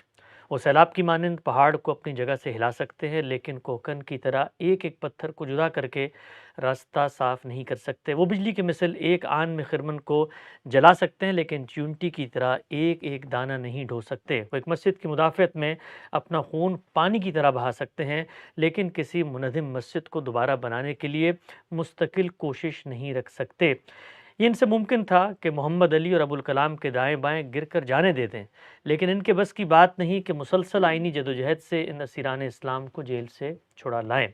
ہماری ناکامی کا اصل سبب یہ ہے کہ ہم آندھی کی طرح آتے ہیں اور بجلی کی طرح گزر جاتے ہیں۔ ہم کو دریا کے اس پانی کی مانند ہونا چاہیے جو آہستہ آہستہ بڑھتا اور سال ہر سال میں کناروں کو کاٹ کر اپنا دہانہ وسیع کر جاتا ہے۔ کامیابی صرف مسلسل اور پائیدار کوشش میں ہے۔ ہمالیہ کی برفانی چوٹیاں آہستہ آہستہ پگھلتی ہیں، لیکن کبھی جمنا اور گنگا کو خشک ہونے نہیں دیتی۔ آسمان کا پانی ایک دو گھنٹے میں دشت و جبل کو جل تھل بنا دیتا ہے، لیکن چند ہی روز میں ہر طرف خاک اڑتی نظر آتی ہے۔ ہم سب علامہ سید سلیمان ندوی ہمارے عہد کا ایک بہت ہی عبقری، بڑا علمی، بڑا نابغہ، بڑا یگانہ نام، بڑے مفکر جو کہ امت کی ماضی کی تاریخ پہ بھی نظر رکھتے تھے اور مسلمانوں کے زوال کے اسباب کو بھی جانتے تھے، کیا فرماتے ہیں اس اقتباس کو سن کے جس مرض کی انہوں نے نشاندہی کی ہے کہ مسلمان ملت، مسلمان قوم میں ٹھہر کے لاہ عمل بنا کے ٹھنڈے دل و دماغ سے قدم بقدم مستقل پائیدار جدوجہد کرنے کے بجائے انقلاب، جل تھل، فوری تبدیلی اور ایک ہنگامہ ہے جو نظر آتا ہے، اور انہوں نے اسی کو مسلمانوں کی تنزلی کا بنیادی سبب قرار دیا۔ یہ 100% صحیح بات ہے۔ ان جیسے جلیل القدر عالم نے زندگی بھر کے مطالعے کا نچوڑ بیان کر دیا ہے۔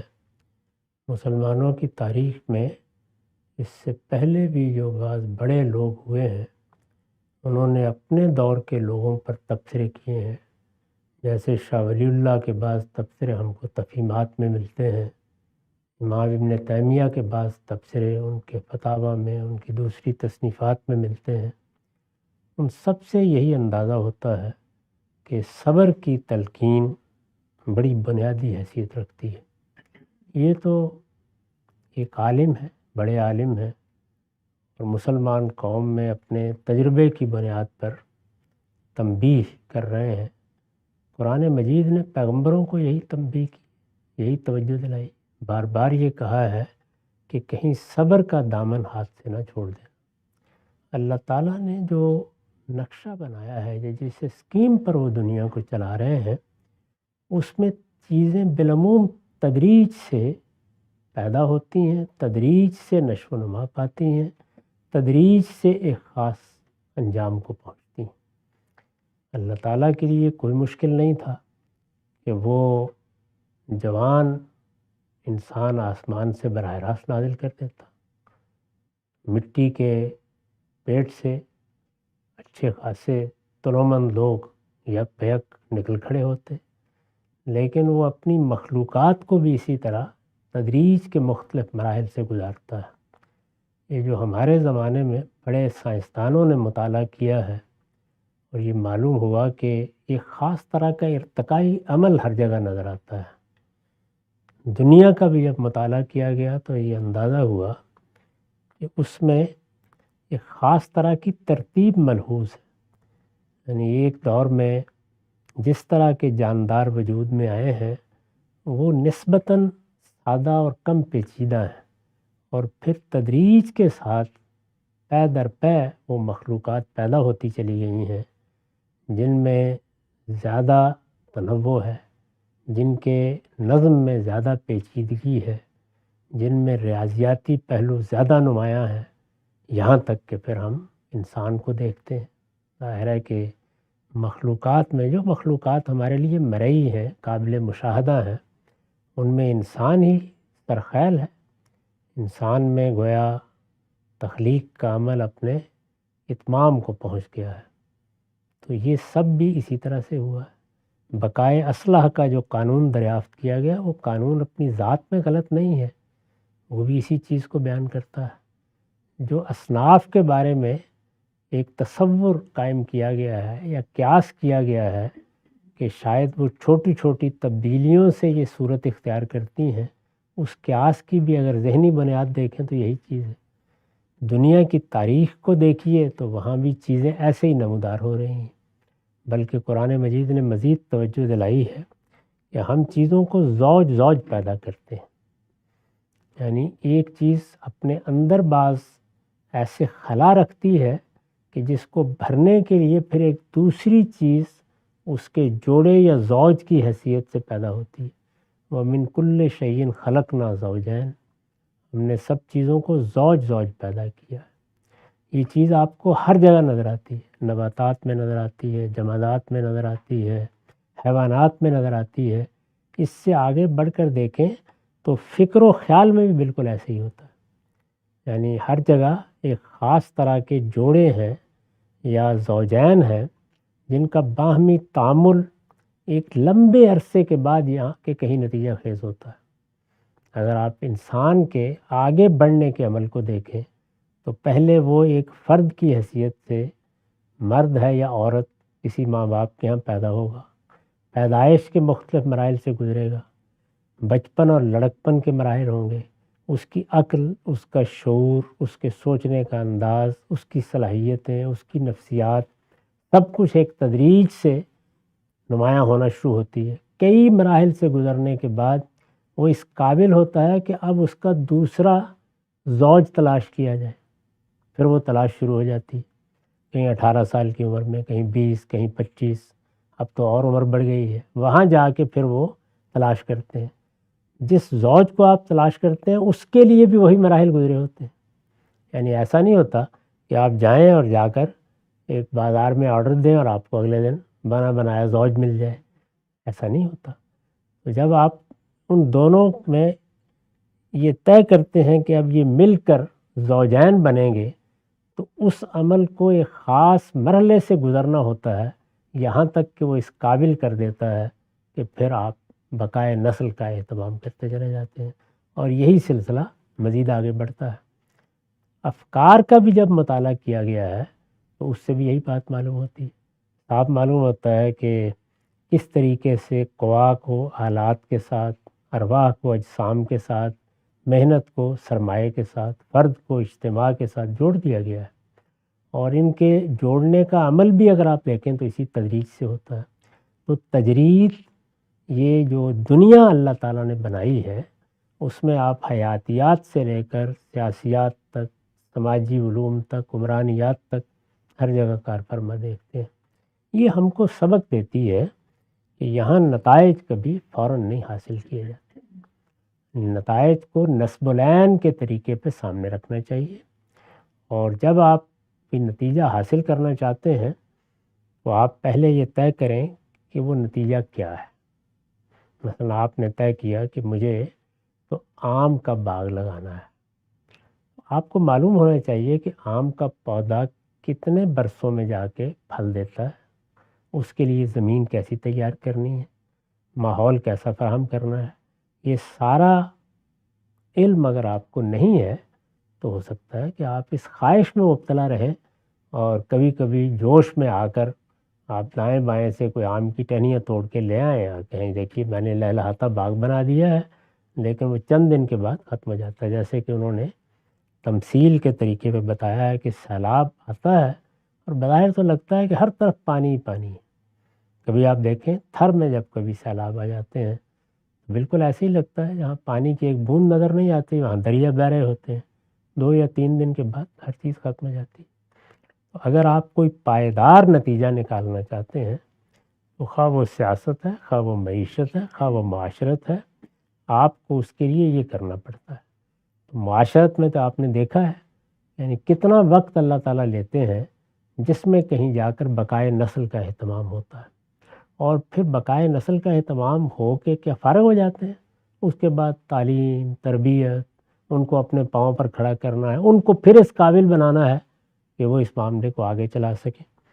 تو اس طرح سے اگر ہمیں اپنی تربیت کرنے کا موقع ملے، ہمیں اپنے آپ کو سکھانا چاہیے، خود احتسابی کر کے سکھانا چاہیے۔ کوئی چیز نتیجہ خیز نہیں ہوگی اگر ہم نے تدریج کا طریقہ اختیار نہیں کیا۔ ہم بار بار یہ بتاتے ہیں کہ اللہ تعالیٰ نے قرآن مجید میں اس کی تعلیم دی کہ سیاسی اور سماجی معاملات میں جلد بازی نہیں کرنی چاہیے۔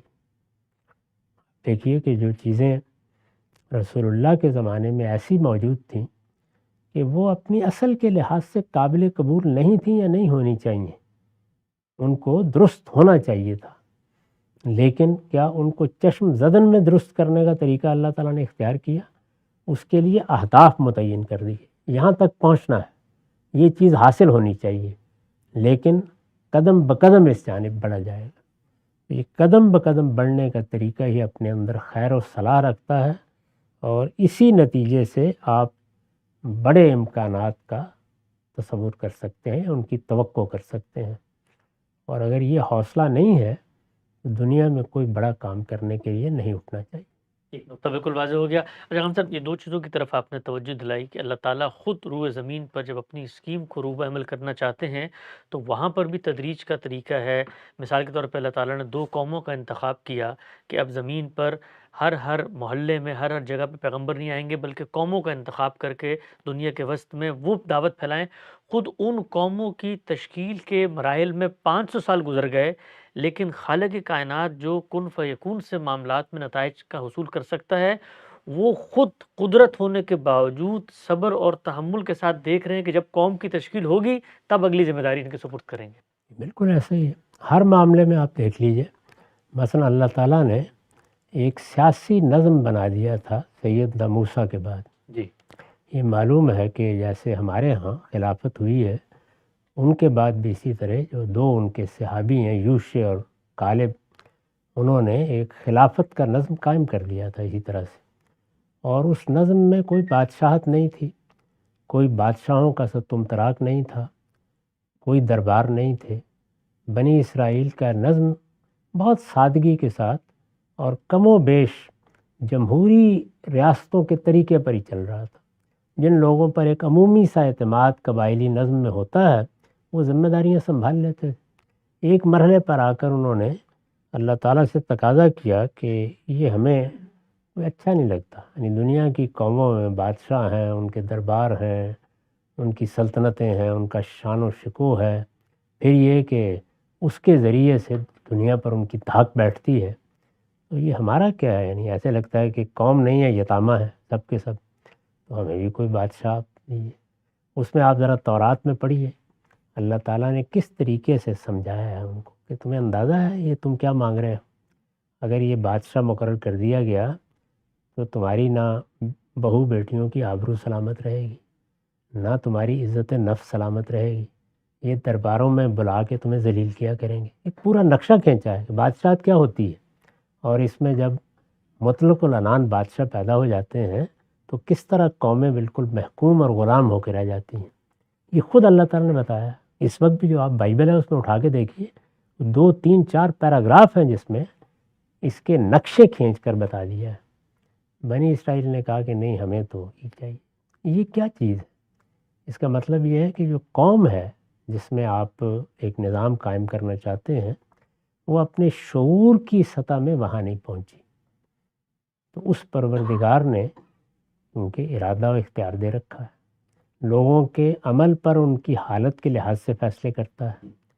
یہ نہیں ہے کہ انسانوں کے اوپر کوئی فیصلہ مسلط کر دیا جائے، تو اپنی ساری اسکیم کو تبدیل کر کے یہ فرمایا کہ اچھی بات ہم بادشاہ مقرر کر دیں۔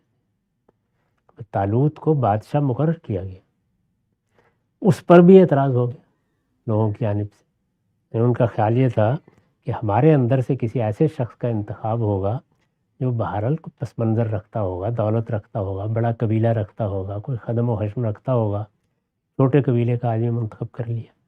اس میں پھر دلیل دی ہے کہ میں نے کیوں منتخب کیا ہے۔ خیر کسی نہ کسی طریقے سے وہ راضی ہو گئے۔ اللہ تعالیٰ نے نبوت کے معاملے میں یہ تبدیلی کی کہ ان کے اندر جو پیغمبر اس کے بعد آئے وہ بادشاہوں میں سے بنائے، داؤد علیہ السلام، سلیمان علیہ السلام. سیدنا داؤد، سیدنا سلیمان. تو اس کا مطلب یہ ہے کہ آپ کسی نتیجے کو اپنی خواہشات سے پیدا نہیں کر سکتے. آپ کو دیکھنا پڑتا ہے کہ حالات کیا میسر ہیں، آپ کس جگہ پہ کھڑے ہیں، لوگ اگر آپ کے ساتھ ہیں تو کیا معاملہ ان کے ساتھ کرنا ہے. یہی سبب ہے کہ جن چیزوں پر صدیوں کے بعد انسان قابو پانے میں کامیاب ہوا ہے یا ان کو حاصل کرنے میں کامیاب ہوا ہے، بعض لوگ جب ان کو دیکھتے ہیں تو وہ یہ کہتے ہیں کہ اچھا صحابہ کرام نے پارلیمنٹ کیوں نہیں بنا دی تھی، تو یہ فرمائیے کہ غلامی کا فوراً خاتمہ کیوں نہیں کر دیا تھا، سارے کے سارے غلام ایک دن صبح اٹھ کے آزاد کیوں نہیں کر دیے تھے. وہ اس بات کو نہیں جانتے کہ انسانوں کے ساتھ معاملات اس طرح نہیں کیے جاتے، اہداف مقرر کر دیے جاتے ہیں. تو اہداف آپ دیکھیے سب مقرر کر دی. مثلاً ریاست کے نظم کے بارے میں بتا دیا کہ یہ اصلاً امرہم شورا بینہم پہ ہونا چاہیے، لیکن اس کو قانون یا حکم نہیں بنایا، بلکہ یہ بات کہہ کے لوگوں پر چھوڑ دیا. وہ مختلف مراحل سے گزریں، حالات کے لحاظ سے اپنے اندر تبدیلیاں پیدا کریں اور وہ اسباب پیدا کریں جس سے اس طرح کا نظم وجود میں آ جائے. غلاموں کے بارے میں کچھ چیزیں فوراً کر دی جو ہو سکتی تھی. جب لڑائی کا یا جنگ کا موقع آیا تو کہا نہیں اب غلام نہیں بنایا جائے، راستہ بند کیا جا رہا ہے. یہ بتا دیا کہ مکاتبت کا ایک طریقہ ہم نے وضع کر دیا ہے، اس طریقے سے جو لوگ آزاد ہونا چاہتے ہیں وہ آزاد ہو جائیں. عمومی طور پر اعلان کر دیا کہ ہمارا دین لوگوں کو غلام نہیں رکھنا چاہتا، وہ تو یہ چاہتا ہے کہ فک و رقبہ لوگوں کی گردنیں چھڑا دی جائیں. لیکن اس معاملے میں کوئی غیر معمولی اقدام نہیں کیا گیا، کسی مرحلے پر اس کو چھوڑ دیا گیا لوگوں پر. وقت کے ساتھ آہستہ آہستہ ان اہداف تک پہنچ جائے. تو سیاسی سماجی چیزیں، وہ معاملات جو عرف بن چکے ہوتے ہیں ان کو ایسے نہیں چھیڑتے. آپ کے ملک میں دیکھ لیجئے، یعنی اس بات سے کون ناواقف ہے کہ جمعہ کا ممبر، عیدین کا ممبر یہ ریاست کے ساتھ خاص ہے. اس وقت دنیا میں جو باقی مسلمان ملک ہیں ان میں 90% مقامات پر یہی صورتحال ہے، وہاں وہ روایت چلی آ رہی ہے. لیکن ہمارے ہاں استعمار کے نتیجے میں وہ روایت ختم ہو گئی. اب اگر آپ اگلے دن یہ حکم دینا چاہیں تو اچھی خاصی گلیوں بازاروں میں خانہ جنگی ہو جائے گی. تو آپ کو پھر تدریج ہی کا ایک طریقہ اختیار کرنا ہوتا ہے، یعنی اہداف مقرر کر کے آپ ان چیزوں کو حاصل کرتے ہیں. ایسے ہی آپ نے دیکھا ہوگا کہ بہت سے لوگ بعض موقعوں پر جب وہ ابھی مذہبی رہنما ہوتے ہیں یا سیاسی رہنما ہوتے ہیں بہت بڑی بڑی باتیں کرتے ہیں، لیکن جیسے ہی ان کو معاملات کی ذمہ داری دی جاتی ہے تو حقیقت بالکل واضح ہونا شروع ہو جاتی ہے. یعنی وہاں سے چیزیں صحیح طریقے سے نظر آنی شروع ہو جاتی ہیں، دنیا کیا ہے، کہاں کھڑی ہے، کیا ہے. اسی طرح کے معاملات ہمارے ہاں بعض سادہ لوگ جہاد کر کے برپا کر دیتے ہیں. ان کا خیال ہوتا ہے کہ بات ہی کیا ہے، 2-4 لوگ اگر جذبے کے ساتھ اٹھ کھڑے ہوں گے بلکہ پوری امت مسلمہ اٹھ کھڑی ہوگی تو دنیا میں فلاں اور فلاں نتیجہ نکل آئے گا. نتائج اس طرح نہیں نکلتے. اسی کو سید سلیمان ندوی نے، اللہ تعالیٰ ان کو غریق رحمت کرے، بتانے کی صحیح کی ہے کہ مسلمانوں کو بھی اپنے اندر اسکیم بنا کے، اہداف مقرر کر کے، طریقے اور سلیقے کے ساتھ اپنے مقاصد کو حاصل کرنے اور ان کے لیے جد و جہد کا نقشہ بنانے کا طریقہ اختیار کرنا چاہیے. اس میں کبھی بھی ایسا نہیں ہوتا کہ فوراً فلاں نتیجہ نکل آئے. اس پر ہم نے بارہا بعض رہنماؤں کو جن سے ہمیں بات کرنے کا موقع ملا توجہ دلا کے دیکھا. کچھ دیر کے لیے وہ یہ سنتے ہیں اور اس لائے عمل پر عمل بھی کرتے ہیں، لیکن پھر جلد بازی میں مبتلا ہو جاتے ہیں. یہ آپ کے علم میں ہوگا کہ بعض لوگوں نے مولانا سید ابو اللہ صاحب مودودی کے اقدام کا تجزیہ کیا ہے، تو اس میں اگرچہ تعبیر تو غلط اختیار کی، یعنی حب عاجلہ کی ترکیب استعمال کر دی. وہ تو کسی طرح ٹھیک نہیں تھی، لیکن عجلت بہرحال موجود ہوتی. یعنی کسی چیز کو حاصل کرنے کے لیے آپ ایک جلد بازی کسی نفسیات میں مبتلا ہو جائیں. بڑے لوگ بھی ہو جاتے ہیں، چھوٹے بھی ہو جاتے ہیں. یہ خطرناک چیز. فکر و خیال میں بھی ایسی بس 4 مناظرے منعقد کر دیں، سارا مسلمانوں کا مخاطبین جو ہے ویسے ہی بیچارے چت ہو کے گر پڑیں گے اور اس کے بعد حق کا غلبہ قائم ہو جائے گا. پیغمبر سے تو ہوا نہیں. اس لیے اللہ تعالیٰ کی اسکیم دیکھیں کہ وہ کس طرح پے در پے اپنا کام کرتے چلے جاتے ہیں اور پھر کہیں صدیوں میں جا کے وہ نتائج نکلتے ہیں. تو وہ چیزیں جو میرے لیے یا اپنی ذات کے لیے اختیار کرنے کی ہیں ان کو تو میں ہر وقت اختیار کر سکتا ہوں، آپ بھی کر سکتے ہیں. لیکن جب آپ سوسائٹی سے معاملہ کریں تو وہاں تدریج اور صبر اور حکمت یہ لازمی امور ہے۔ تو بالکل واضح ہو گیا ہم سب۔ آج کی نشست کا ایک آخری سوال، کچھ اپنے عہد، اپنے سماج، اپنے پس منظر سے متعلق کر کے، اسی بحث کے پس منظر میں ہمارے ملک کے اندر یہ بات ایک اس وقت سماجی حقیقت ہے، عالمگیر صداقت ہے کہ وہ لوگ جن کے پاس اسلحہ ہے، بندوق ہے، ہمارے ملک کی مسلح افواج ہیں، اسٹیبلشمنٹ کا یہ جو بھی اس کا نام رکھیں، ہمارے ہاں جو عنان اقتدار ہے وہ اصلاً پچھلے 70 سال سے انہی کے ہاتھ میں ہے۔ طاقت کا سرچشمہ عوام کے بجائے وہ مراکز ہیں۔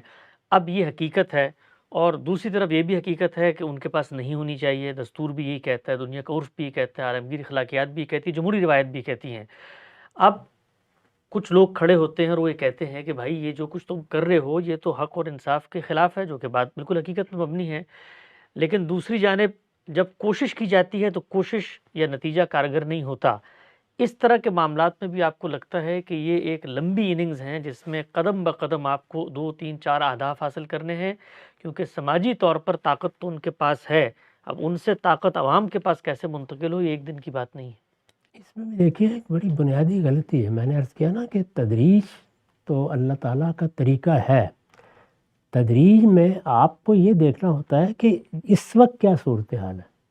یعنی مثال کے طور پر اگر آپ کو یہاں سے لندن جانا ہے تو آپ کے علم میں ہونا چاہیے نا کہ کس ایئرپورٹ سے آپ کو روانہ ہونا ہے، کہاں سے آپ کو سواری ملے گی اور کتنا فاصلہ آپ کو طے کرنا ہے، یہ معلوم ہونا چاہیے نا۔ اس وقت آپ کہاں کھڑے ہیں۔ مجھے اپنا جوانی کے زمانے کا، طالب علمی کے زمانے کا ایک واقعہ یاد ہے۔ ہمارے ہاں ہمارے وزیر اعظم رہے ہیں چودھری محمد علی صاحب، میرے بہت عزیز دوست ہیں ڈاکٹر ساجد علی، ان کے وہ عزیز تھے۔ تو ایک دن ہم طالب علموں کا خیال ہوا کہ ان سے ملتے ہیں، آگے جیسے کہ لوگ بڑے لوگوں سے، سیاستدانوں سے، علماء سے، شعراء و ادباء سے ملتے ہیں، طالب علمی کے زمانے میں ہم بھی ملنے چلے جاتے تھے۔ معلوم ہوا کہ وہ گلبرگ مین بولیوارڈ پر رہتے ہیں کسی جگہ، اور اس زمانے میں نہ مین بولیوارڈ اس طرح کا تھا، نہ گلبرگ اس طرح کا تھا۔ یہ 70 کے زمانے کی بات ہے، بلکہ اس سے بھی تھوڑی سی پہلے کی ہوگی۔ تو میں اور ساجد علی صاحب ہم لوگ نکلے اور وہاں پہنچے، تو جس جگہ اب لبرٹی ہے اس جگہ ایک نقشہ لگا ہوا تھا۔ اس نقشے میں سارے گھروں کے بارے میں بتایا گیا تھا کہ وہ کہاں کہاں ہے، بڑا سا نقشہ تھا۔ یہ متعین کیے بغیر کہ ہم کہاں کھڑے ہیں ہم نے وہ نمبر ڈھونڈنا شروع کر۔ آپ انجام کا اندازہ کر سکتے ہیں، یعنی اچھی خاصی گرمی میں حال خراب ہو گیا۔ پھر کسی شریف آدمی نے توجہ دلائی کہ نقشہ اس طرح دیکھا جاتا ہے، پہلے خود دیکھو تم کہاں ہو، پہلے یہ تو دیکھیے کہ آپ کہاں کھڑے ہیں۔ تو یہ ہمارا جب ملک وجود میں آیا ہے تو ہم نے یہ نہیں دیکھا کہ جمہوریت مثال کے طور پر یہ کہاں سے شروع ہوتی ہے، اس کے لیے بنیادی چیزیں کیا ہیں، اس کے پری ریکویزٹس کیا ہیں۔ اگر آپ غور کریں، چلیں باقی ساری بحث کو آپ چھوڑ دیں، اس کے لیے بہت تربیت یافتہ، بہت منظم سیاسی جماعتیں چاہیے ہوتی، جمہوریت چلانے کے لیے۔ ہمارے ہاں وہ تھی نہیں۔ یعنی مسلم لیگ تو بالکل آخری زمانے میں سیاسی جماعت کی صورت اختیار کر لی، پہلے تو اس کی یہ حیثیت ہی نہیں تھی، ایک بڑے ذمہ داروں کی کلب کی سی نوعیت تھی اس کی، اور اسی اعتبار سے وہ اپنا کام کر رہی تھی۔ تو 5-7 سال میں نہ تو سیاسی کارکن پیدا ہوتے ہیں جس طرح کے ہونے چاہیے، نہ ان کی تربیت ہوتی ہے، نہ اس طرح کے لیڈرشپ کے کیڈر بنتے ہیں۔ ان میں سے کوئی چیز بھی نہیں تھی۔ جب کوئی چیز بھی نہیں تھی تو آپ نے کہا کہ نہیں، ویسٹ منسٹر ڈیموکریسی، اس لیے کہ جو ہمارے قائدین تھے وہ اسی کا خواب دیکھتے تھے۔ جیسے ہی آپ نے اس کی ابتدا کر دی تو حقیقت بالکل سامنے آ گئی۔ یعنی ابھی قومی حیثیت سے ہم طاقت اور قانون کے توازن کو سمجھنے کی جگہ پر آئی ہی نہیں تھی۔ تو بیوروکریسی نے اس کے بالکل برخلاف کانگریس کا معاملہ یہ نہیں تھا۔ یعنی وہ ایک سیاسی جماعت کی حیثیت سے تربیت پا چکی تھی، بہت مراحل سے گزر چکی تھی، بہت بڑی لیڈرشپ پیدا کر چکی تھی۔ اس کی لیڈرشپ ابھی تک چل رہی ہے، ختم نہیں ہوئی، اس زمانے کی پیدا کی ہوئی۔ تو یہ ایک ایسا تفاوت تھا جس کے لازمی نتائج نکلنے تھے۔ چنانچہ وہاں دیکھیے، وہاں جمہوریت جیسے تیسے بھی چلتی رہی۔ کبھی فوج نے، بڑا ملک ہے، بڑی فوج ہے ہمارے ہاں، تو یہ حقائق ہے۔ دیکھنا یہ چاہیے تھا کہ ہم اس وقت کہاں کھڑے ہیں، وہی کہ نقشے پر پہلے متعین کیجئے کہ آپ کہاں کھڑے ہیں، پھر سفر کے منازل متعین کر کے آپ چلتے۔ اگر آپ چلتے تو اب تک شاید بہت مستحکم سیاسی نظام سے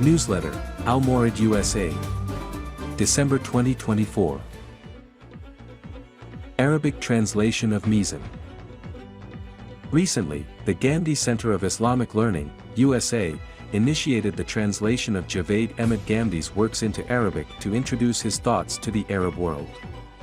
This project began with the translation of his books Al-Islam and Maqamat into Arabic. Recently, the renowned scholar and researcher Ghatrif Shababaz Nadwi completed the Arabic translation of Javed Ahmed Gandhi's book Mizan. The Arabic edition of Mizan is now in the final stages of preparation and will soon be available for Arabic readers. Book stall at Sharjah International Book Fair. Last month, the Gandhi Center participated in the Sharjah International Book Fair and set up a book stall. A large number of visitors came to the stall and purchased books. During the closing ceremony of the fair, Hamza Ali Abbasi spoke on literature, faith, and self-awareness. Hamza Ali Abbasi's book launch. In November 2024, the Pakistan Association Dubai hosted Hamza Ali Abbasi at an event where his book, My Discovery of God, Islam and Judgment Day, published under the auspices of the Gandhi Center, was launched. The event took place at the Nayaz Muslim Library, where Abbasi presented a copy of his book to the library as a contribution to its valuable collection. Hadith, explanation of Quran and Sunnah or an addition. In his recent article Hadith, explanation of Quran and Sunnah or an addition, Sayyid Manzoor Ol Hassan explained Javed Ahmed Gandhi's perspective on Hadith. After defining the sources of religion and the concept of Sunnah, he writes that Hadith elaborates on both beliefs and actions. However, this elaboration is based on the beliefs and actions already mentioned in the Quran and established in the Sunnah. The legal rulings found in Hadith are not new laws but clarifications, interpretations, and practical demonstrations of the laws found in the Quran and Sunnah. Therefore, the rulings of the Quran and Sunnah are part of the religion, and the explanations and practical examples provided in Hadith are also part of the religion. This article can be read in the November 2024 issue of Ishraq America. The Prophet's Message.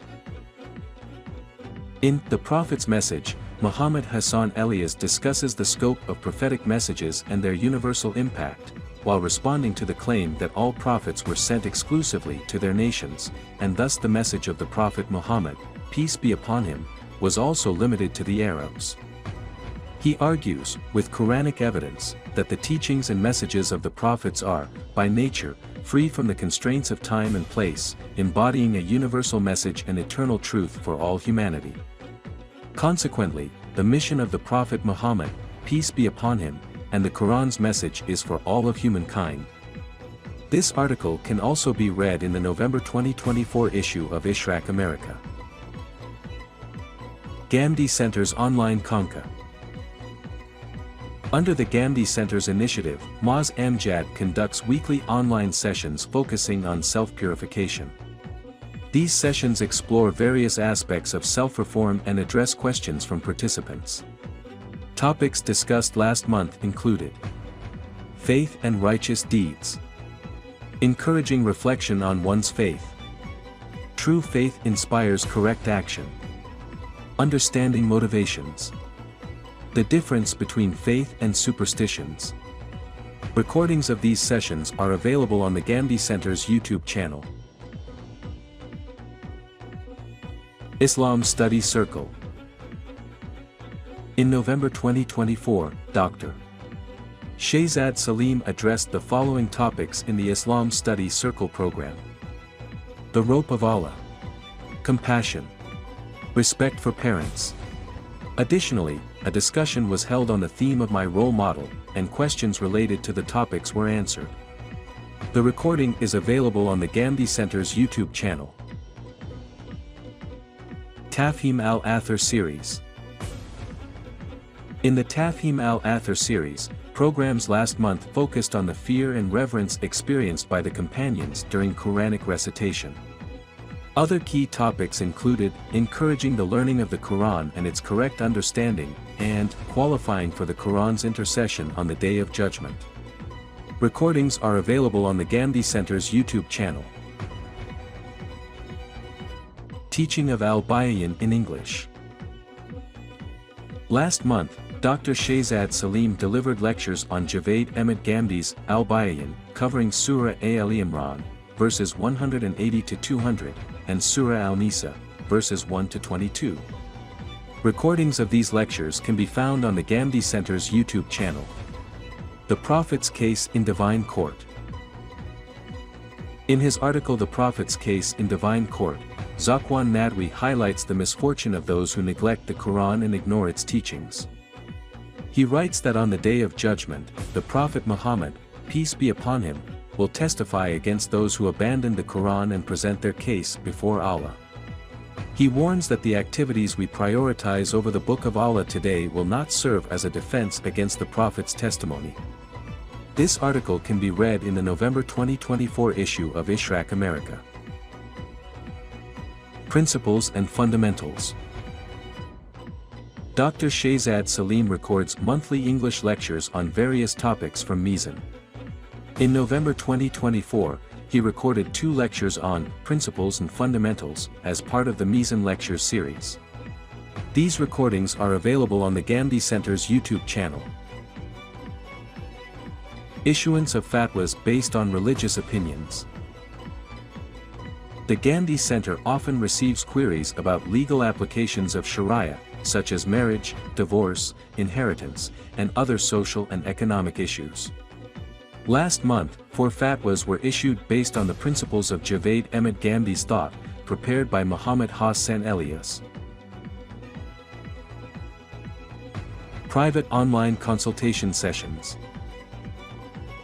Every month, Dr. Shehzad Salim conducts online private consultation sessions to address personal and family issues. Over 30 sessions were held last month, where participants sought guidance on parental challenges and teenage issues. Elmo Hikmat with Javed Ahmed Ghamdi. In November 2024, the weekly program Elmo Hikmat with Ghamdi aired 3 episodes discussing the ranks and qualities of scholars. Viewers' questions were also addressed, such as: is it appropriate for a teacher to aspire to become a researcher? What is necessary to become a preacher of Islam? Is it essential to abandon worldly comforts to become a preacher? Recordings are available on the Gandhi Center's YouTube channel. Ask Dr. Shehzad Salim. This is a live monthly question and answer session where Dr. Shehzad Salim answers questions on various religious, moral, and social topics. Participants can ask questions in both Urdu and English. Recorded lectures on various topics. In November 2024, Dr. Shehzad Salim recorded lectures on topics such as the forgotten lessons of the Quran and humanity. These lectures are available on the Gandhi Center's YouTube channel.